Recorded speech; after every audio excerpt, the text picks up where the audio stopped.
Flamengo acha atacante ideal, vazando fato chocante sobre Andreas Pereira. Tem informação aí, que história é essa da Europa de olho na zagueirada do Mengão? Vamos falar sobre isso, várias notícias do Flamengo. Toca aí, meu parceiro e minha parceira.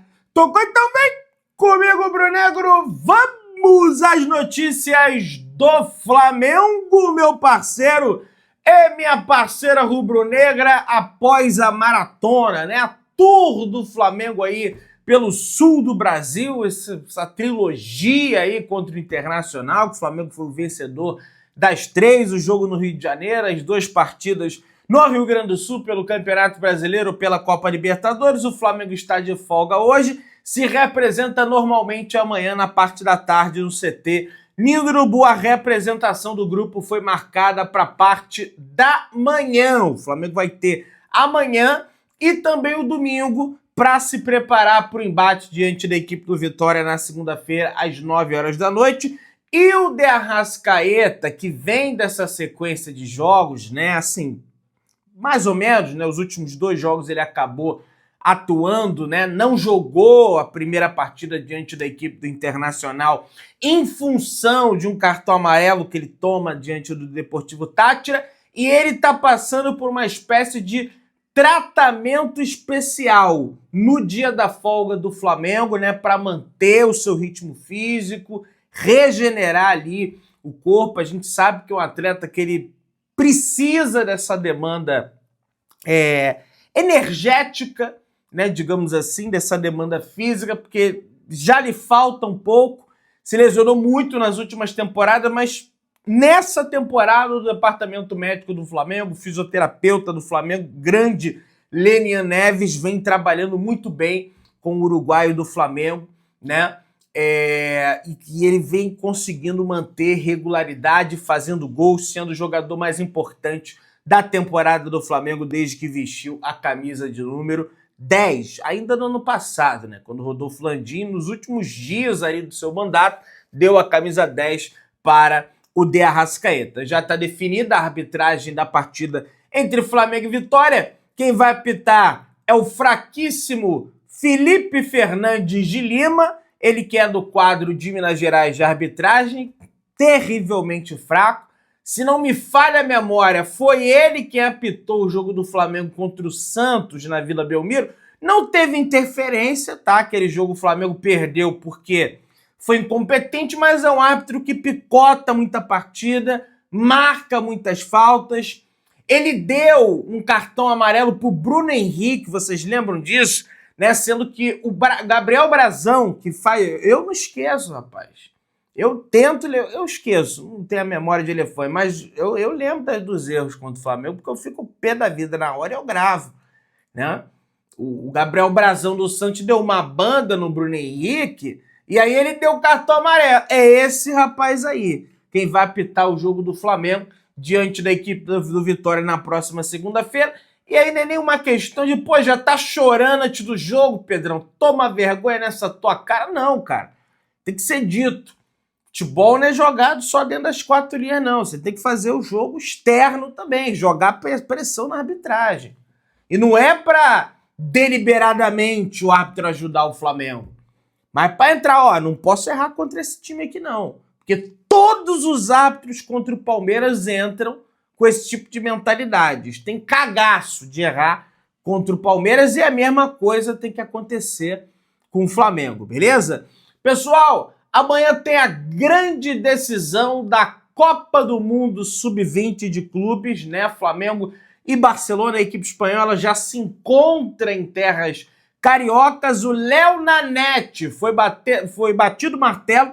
Léo Nanete será o titular desse embate no estádio do Maracanã. O goleiro de 18 anos é uma joia do rubro-negro e participa com frequência dos treinamentos com o elenco principal. Inclusive, ele esteve, né, na pré-temporada do Flamengo nos Estados Unidos. Hoje ele disputa ali a posição de terceiro goleiro com o Matheus Cunha, né, junto com o Diogo Alves também, que, enfim, é um bom goleiro também. O Flamengo até está no mercado em busca da contratação de um outro goleiro, que o Matheus Cunha já vai embora, mas é ele quem vai estar na meta rubro-negra amanhã defendendo os interesses rubro-negros, beleza? O Belletti, que é o técnico do time sub-20 do Barcelona, estará à beira do gramado amanhã, né? Ele contra o Bruno Pivetti, do Flamengo, falou sobre a emoção de voltar ao Maracanã e destacou ser a primeira partida oficial da história do Barcelona no Brasil. Vamos ver o que o Belletti falou. Poder estar de volta ao Maracanã agora como treinador há alguns anos, eu via muito difícil essa possibilidade. E agora, vindo representar o Barça, o time que eu joguei, conquistei títulos, contra um Flamengo que tem uma história grandiosa também no esporte, com uma torcida impressionante, tudo vai se encaixando para que a experiência seja vivida na máxima intensidade possível. É o primeiro jogo oficial do Barcelona no Brasil em 125 anos de história e vai ser contra o Flamengo, é representar bem a instituição e respeitar muito o Flamengo, porque também conquistar uma Libertadores não é fácil e são os atuais campeões da competição, falou o Belletti. Então tá atento aí para esse grande jogo, já foram vendidos aí quase 40 mil ingressos para essa decisão. O Flamengo, atual campeão do mundo da categoria, torcer para que o Flamengo continue com esse título. Mas é o que eu sempre digo, vencer títulos na base é legal, é bacana, é. Mas categoria de base serve para revelar jogador para o profissional, para ser campeão no profissional, para formar homens, né, no caso do masculino, bons valores, jogadores também, porque, cara, essa garotada, infelizmente, a maioria que tá ali, eventualmente, pode ser que nem vingue como jogador de futebol. Então você precisa deixar ali um algo a mais, né, para esses meninos, na formação desses meninos. Pelo menos eu penso dessa forma, tá? Tive muitos aí que acabam, infelizmente, não vingando. O futebol é muito duro em relação a isso. Minha galera, negócio é o seguinte, em caso a classificação, caso São Paulo avance para a semifinal da Copa Libertadores da América, o São Paulo pode mandar um jogo no Maracanã. Que isso, Pedrão? Que história é essa? Já divide lá com o Fluminense, vai dividir agora com o São Paulo? O que tá pegando? O que tá pegando é que o Morumbis, Morumbis, como é chamado agora o estádio do São Paulo, receberá o show da banda Imagine Dragons no dia 31 de outubro.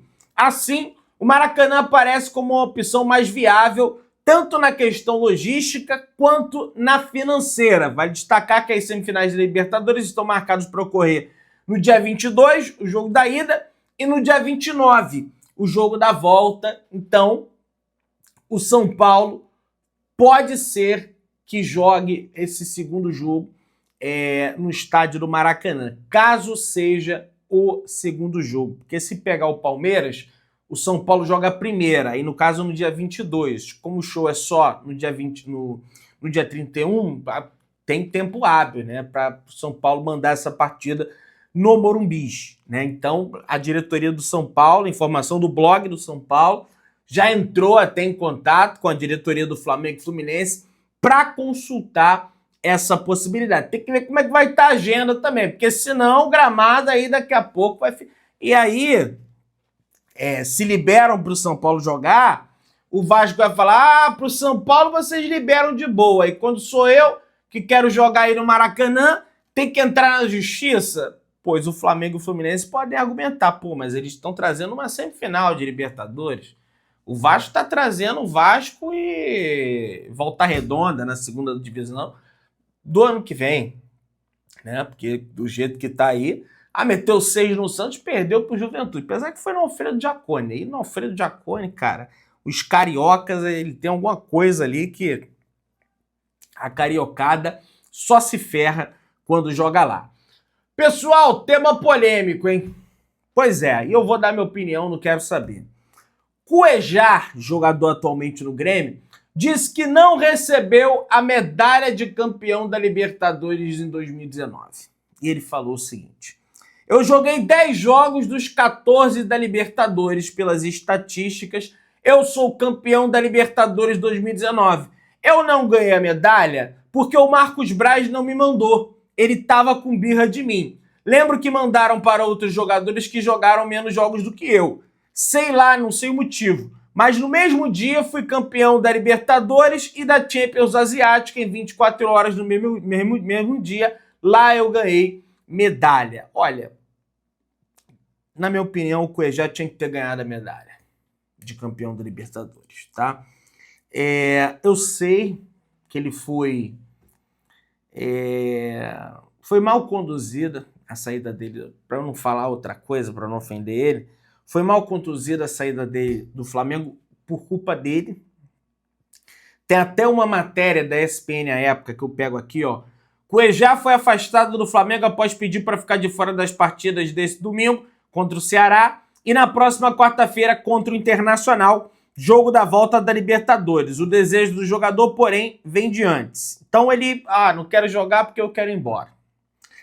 Entretanto, eu estava no Beira-Rio para o jogo que foi Flamengo Internacional, foi 1-1 esse jogo, e acho que os rubro-negros aí vão se lembrar desse jogo. O Cuejá viajou, o Cuejá não só viajou, mas entrou em campo, que eu acho que o Arão estava suspenso, ou porque o Jesus ele preferia o Arão do que o Cuejá. Mas não me lembro o contexto, acho que o Arão estava suspenso, não podia jogar. E aí só tinha o Cuejá. Ele entrou e jogou muito esse jogo.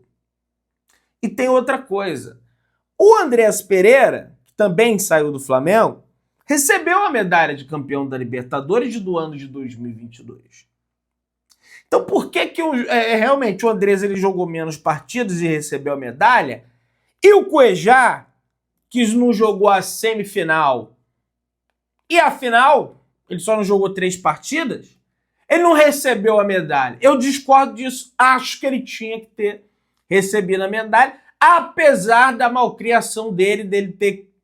E aí teve até rumores à época, né, que eu não vou nem comentar aqui para não dar processo, vai que não é verdade, que ele teria supostamente, veja, se envolvido com uma outra pessoa, e aí a mulher, enfim, ficou sabendo, e aí ele queria sair por isso, enfim, não sei se isso é verdade, mas ele queria ir embora, não sei se é pelo dinheiro, enfim, ele queria ir embora, que é legítimo do jogador.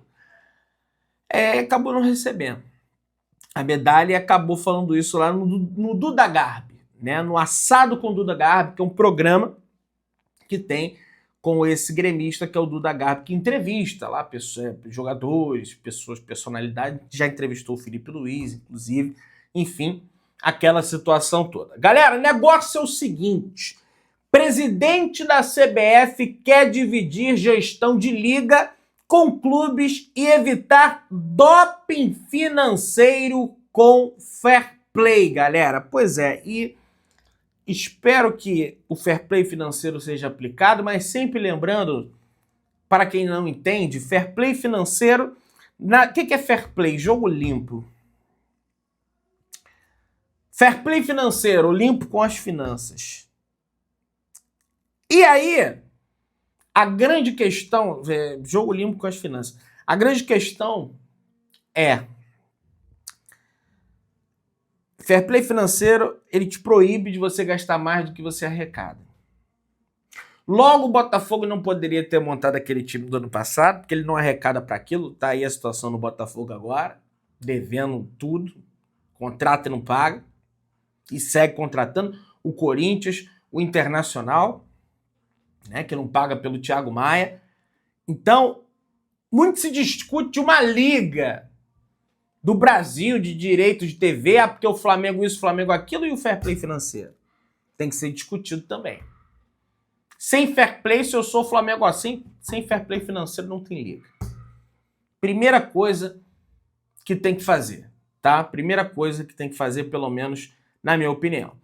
O Maracanã, nação rubro-negra, atingiu a incrível marca de 15 milhões de torcedores presentes no estádio durante a gestão Flamengo e Fluminense, né? Tendo o ano com maior torcedores, o de 2023, que foi o ano que o Fluminense deu uma ajudinha ali, né, pro Flamengo, né, colocando mais torcida no estádio, até mesmo em função do avanço do Fluminense na Copa Libertadores. Teve o avanço do Flamengo para a final da Copa do Brasil também. Naquele ano tivemos 3.742.888 torcedores no Maracanã, ao todo, ao longo de 74 jogos, né? E aí tem ano com 1 milhão e pouco, 2 milhões, aí não adianta também, né? Só o Flamengo levar a torcida para o Maracanã, porque os jogos do Fluminense são todos esvaziados, se você for procurar para ver. Galera, negócio é o seguinte, saiu informação aí ao longo da semana da possibilidade da Napoli fazer uma proposta pelo Léo Ortiz. Eles enviaram olheiros aqui para o Brasil para assistir o Léo Ortiz, tá? E também a equipe do futebol italiano interessadas na contratação de Léo Pereira, meus amigos. Sobretudo com esses holofotes todos agora pela pré-convocação, a ver daqui a 3 dias, no dia 25, se ele de fato será convocado para a seleção brasileira pelo Carlo Ancelotti, que inclusive para essa janela de data FIFA, ele planeja convocar jogadores ali, digamos assim, diferentes, fazer uma repaginada, até porque a convocação foi meio conturbada, ele tinha acabado de chegar, aquela coisa toda. Para agora, ele deve atuar de forma diferente, sobretudo porque o Brasil já está classificado, não tem a necessidade do Brasil jogar para golear, para ganhar de tanto, então não tem essa pressão, o Brasil já está classificado para a Copa do Mundo, e a Copa do Mundo também já está batendo na porta, né? Faltam 291 dias, se eu não me engano, 92, 91 dias para o começo da Copa do Mundo. Inclusive foi marcado o sorteio da fase de grupos da Copa do Mundo para o dia 5 de dezembro, tá? Em Washington.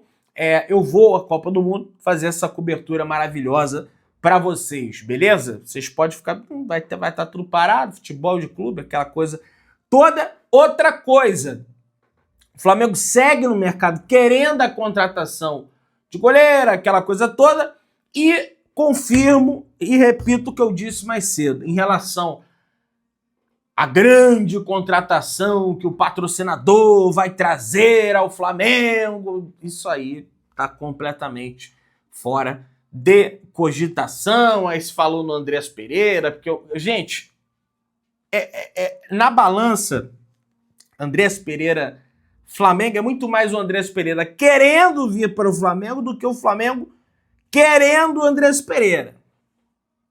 Ele botou na cabeça dele que ele quer voltar ao futebol brasileiro para dar a volta por cima em função daquela situação que ele acabou vivendo no Flamengo, tá?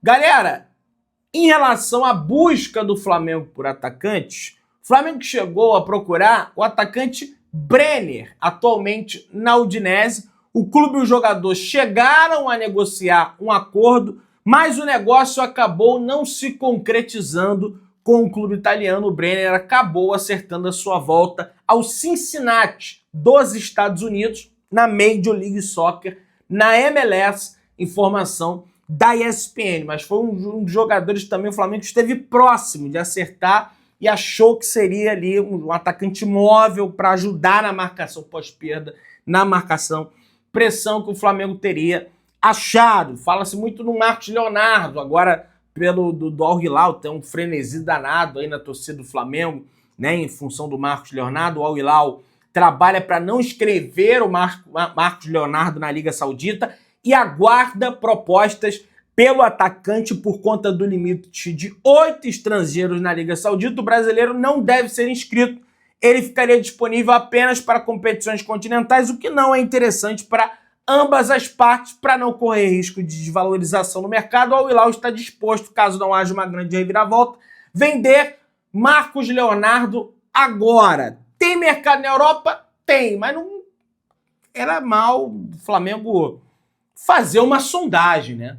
Que eu acho ele muito bom jogador. Tem vídeo no membro, hein? Não se esqueça não, tá aqui, ó, na tela final. Clica aí para você conferir.